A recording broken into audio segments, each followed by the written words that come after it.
Ihfazillaha yahfazka tajidhu tujahaka wa idza sta'anta fasta'in billah.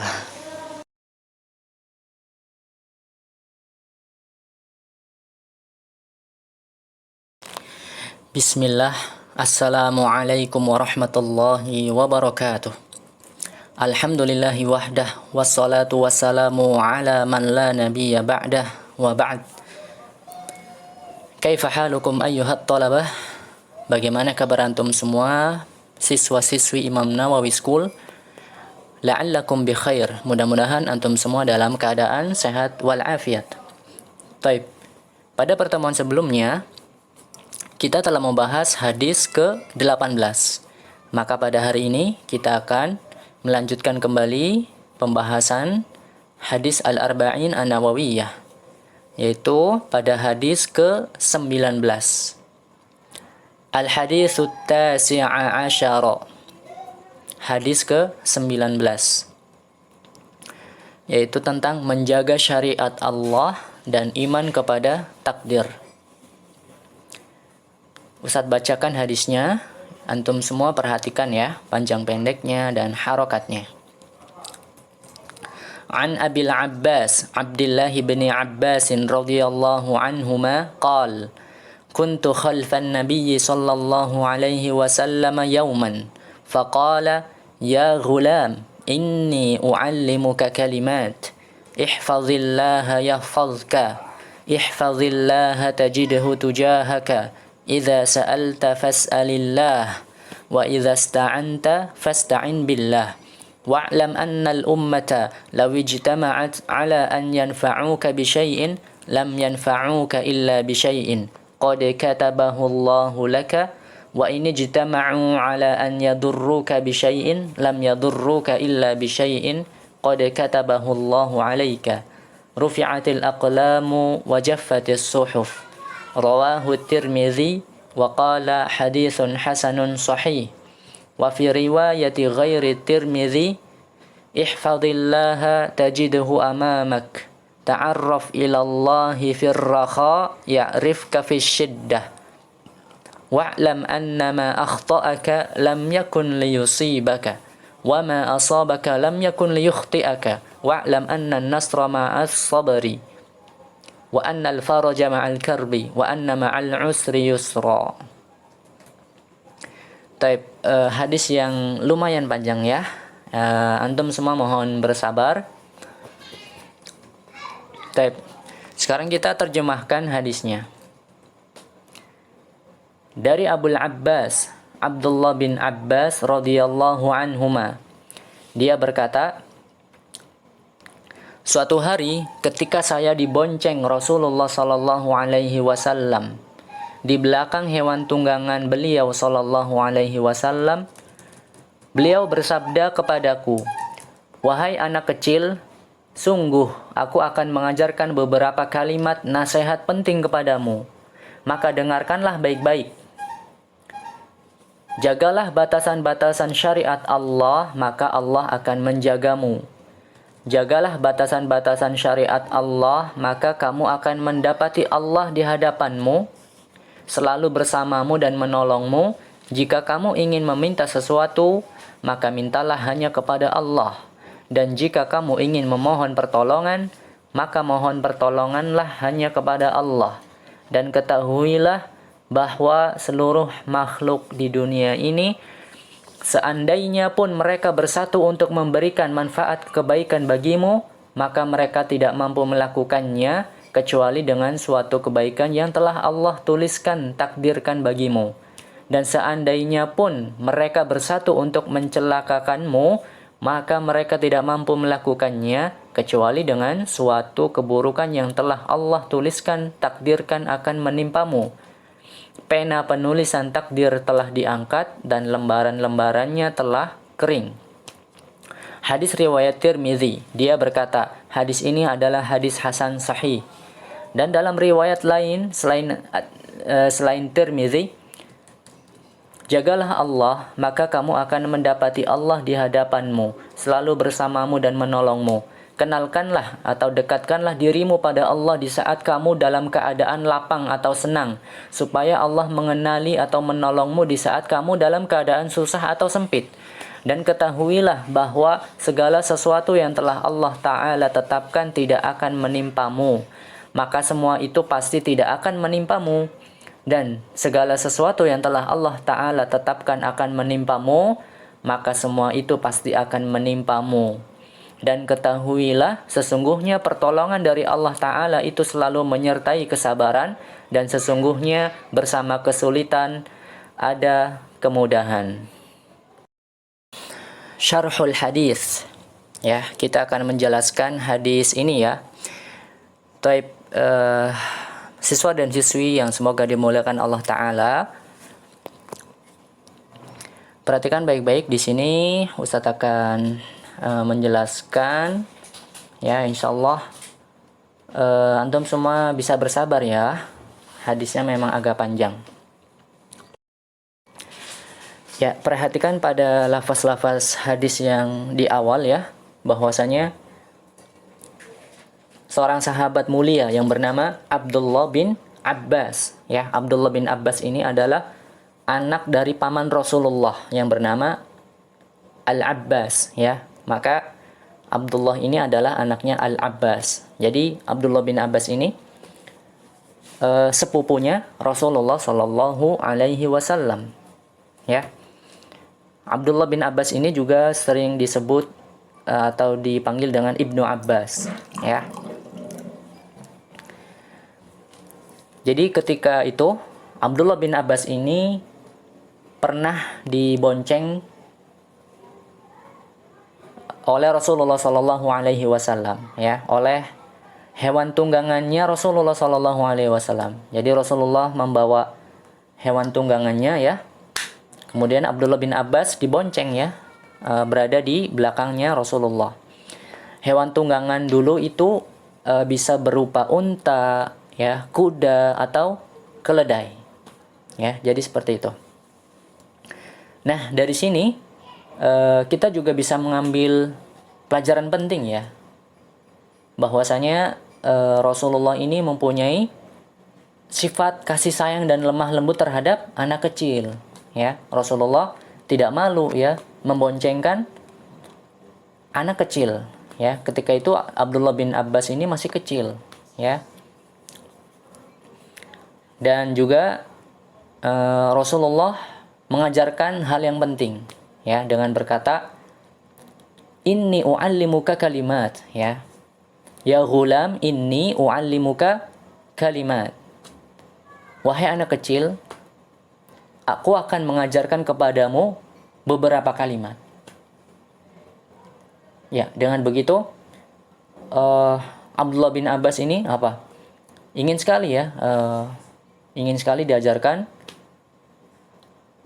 apa yang akan Rasulullah sampaikan ya. Apa yang akan Rasulullah sampaikan itu penting ya. Ini Rasulullah juga cerdas ya, pintar dengan cara mengeluarkan kata-kata seperti itu. Wahai anak kecil ya, wahai nak, aku ingin mengajarkan kepadamu beberapa kalimat ya. Dengan pertanyaan atau dengan perkataan seperti itu ya, membuat penasaran ya. Membuat penasaran orang yang mendengar. Nah, inilah Rasulullah pintar ya cara mengajarkannya. Nah, mari kita simak baik-baik ya. Kalimat apa saja yang akan Rasulullah sampaikan kepada Abdullah bin Abbas ini. Perhatikan. Yang pertama, perhatikan pada lafaz hadis yang Rasulullah ucapkan ya kepada Abdullah bin Abbas. Ihfazillaha yahfazka. Jagalah Allah, niscaya Allah akan menjagamu. Maksud dari jagalah Allah adalah kita melaksanakan semua perintahnya dan menjauhi semua larangannya. Ya, itulah maksud dari jagalah Allah ya, dengan kita menjalankan perintahnya. Ya, perintah Allah itu banyak ya, syariat Allah ya, perintah-perintahnya itu banyak sekali. Dan kita juga diperintahkan untuk menjauhi semua larangannya. Itulah yang dimaksud dengan jagalah Allah. Dengan begitu, maka Allah juga akan menjaga kita. Ya, kalau kita menjalankan perintah dan menjauhi semua larangan Allah, kita telah menjaga Allah. Maka dengan begitu Allah akan menjaga kita. Ya, seperti itu. Kemudian maksud dari Allah akan menjaga kita adalah Allah akan menjaga para hambanya, baik dari sisi dunia maupun agama atau akhiratnya. Penjagaan Allah dari sisi dunia, ya. Contohnya, Allah menjaga kesehatan hambanya. Ketika seseorang di masa mudanya menjaga Allah, maka Allah akan menjaganya di saat orang tersebut sudah tua dan lemah. Ya, dahulu ada orang yang soleh, ya, orang yang soleh dari masa mudanya dia sudah menjaga Allah, ya, dia sudah selalu menjalankan perintah Allah dan menjauhi larangannya. Maka di masa tuanya Allah menjaga orang ini, ya, orang soleh ini. Jadi ketika masa tuanya orang ini dijaga oleh Allah, ya, badannya masih sehat, ya, seperti masih muda, ya, seperti itu. Kemudian Allah akan menjaga istri dan keluarganya, ya. Allah akan menjaga istri dan keluarganya, keturunannya, hartanya, ya. Itulah penjagaan Allah dari sisi dunia. Kemudian contoh penjagaan Allah dari sisi agama atau akhirat seseorang, ya. Dan penjagaan ini adalah penjagaan yang paling utama dari yang pertama tadi. Jadi, penjagaan Allah dari sisi agama atau akhirat seseorang ini itu lebih utama daripada penjagaan Allah dari sisi dunia, ya, seperti itu. Di antaranya adalah Allah Ta'ala menjaga hamba ini dalam kehidupannya dari fitnah-fitnah syubhat, ya. Kerancuan dalam memahami agama atau pengaburan yang benar dan yang batil, yang menyesatkan dan fitnah-fitnah syahwat, ya, memperturutkan atau mengikuti hawa nafsu yang diharamkan oleh Allah Ta'ala. Dan Allah Ta'ala akan selalu menjaga dan meneguhkan imannya sampai di akhir hayatnya dan mewafatkannya dengan husnul khatimah, ya, meninggal dunia di atas keimanan. Ya, inilah penjagaan Allah dari sisi agama seseorang, ya. Semoga Allah Ta'ala menganugerahkan kepada kita semua penjagaan ini. Dan sebaliknya, jika seseorang tidak menjaga Allah, maka Allah pun juga tidak menjaganya, ya. Allah Ta'ala berfirman, Nasullaha fanasiyahum. Mereka orang-orang munafik lupa kepada Allah, maka Allah pun melupakan mereka. Ya, orang-orang munafik tidak menjaga Allah, tidak menjalankan perintah-perintah Allah, ya. Maka Allah pun Allah melupakan mereka juga, ya, seperti itu. Orang-orang munafik melupakan Allah, maka Allah pun melupakan mereka, ya. Kita lanjutkan, perhatikan pada lafaz hadis yang berbunyi ihfadillaha tajidhu tujahaka. Jagalah Allah maka kamu akan mendapati Allah di hadapanmu, ya. Maksudnya adalah Allah Ta'ala akan selalu bersamamu dalam semua keadaan. Dia akan selalu melindungimu, ya, menolongmu dan menjagamu. Dan inilah yang disebut dengan al-ma'iyyah al-khassah, kebersamaan Allah Ta'ala dengan hambanya yang bersifat khusus, yang mengandung arti pertolongan, dukungan, penjagaan, dan perlindungan dari Allah Ta'ala bagi hambanya. Sebagaimana firman Allah Ta'ala, Innallaha ma'al ladzina taqaw wal ladzina hum muhsinun. Sesungguhnya Allah bersama orang-orang yang bertakwa dan orang-orang yang berbuat kebaikan. Kemudian perhatikan pada lafaz hadis idza sa'alta fas'alillah wa idza sta'anta fasta'in billah. Jika kamu meminta atau berdoa, maka mintalah kepada Allah. Dan apabila kamu meminta pertolongan, maka minta tolonglah kepada Allah. Ini menunjukkan perintah Rasulullah SAW untuk mentauhidkan, ya, atau mengesahkan Allah Ta'ala dalam meminta, berdoa, dan memohon pertolongan. Dan untuk tidak meminta sesuatu pun kepada makhluk, ya. Yang ini sesuai dengan firman Allah Ta'ala, Iyyaka na'budu wa iyyaka nasta'in, ya. Ini adalah ayat yang kita baca setiap harinya. Artinya, hanya Engkaulah yang kami sembah dan hanya kepada Engkaulah kami mohon pertolongan. Dan dalam hal ini ada dua tingkatan, ya, perhatikan. Yang pertama adalah tingkatan yang wajib, yaitu tauhid. Dengan meminta dan memohon pertolongan kepada Allah Ta'ala semata-mata dan tidak kepada selainnya, ya, dalam perkara-perkara yang tidak mampu dilakukan kecuali oleh Allah Ta'ala.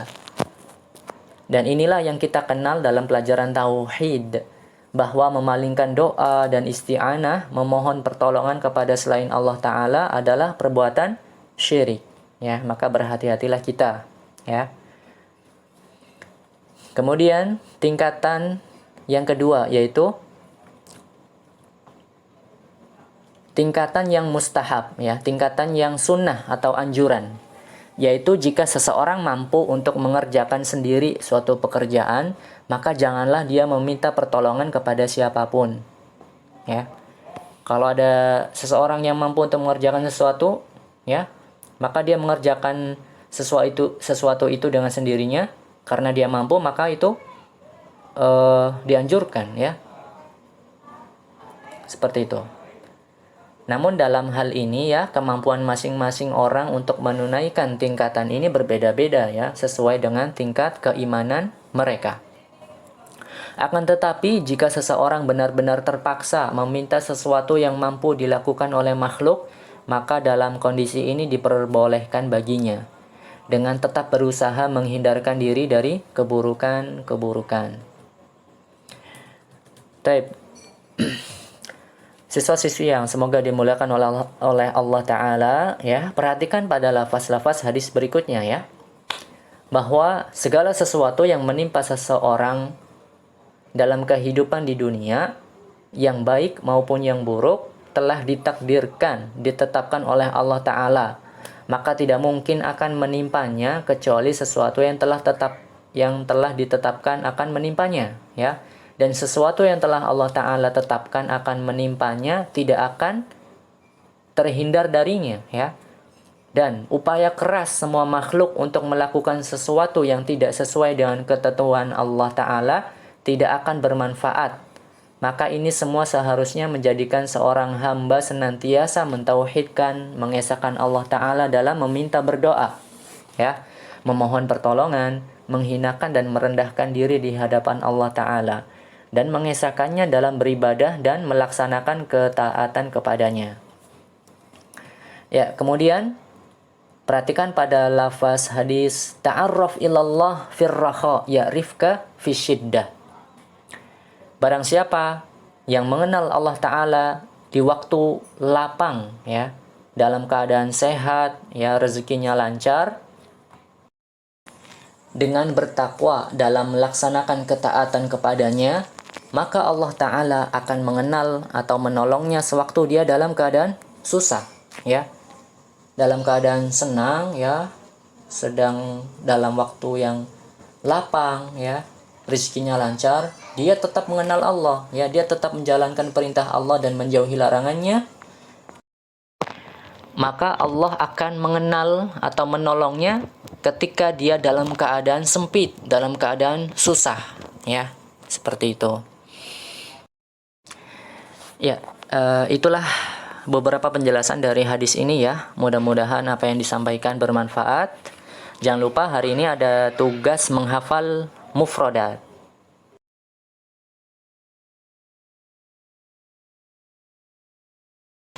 Tugas hari ini adalah menghafal mufradat.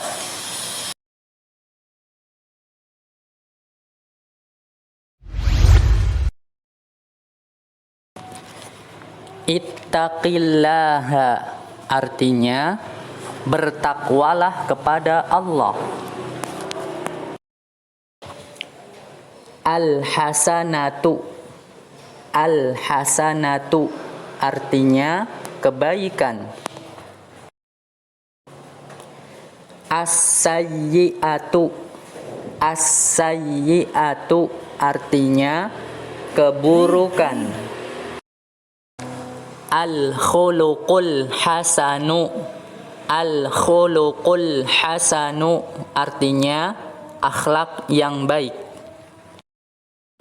Yamhu. Yamhu artinya menghapus. Ista'in billahi.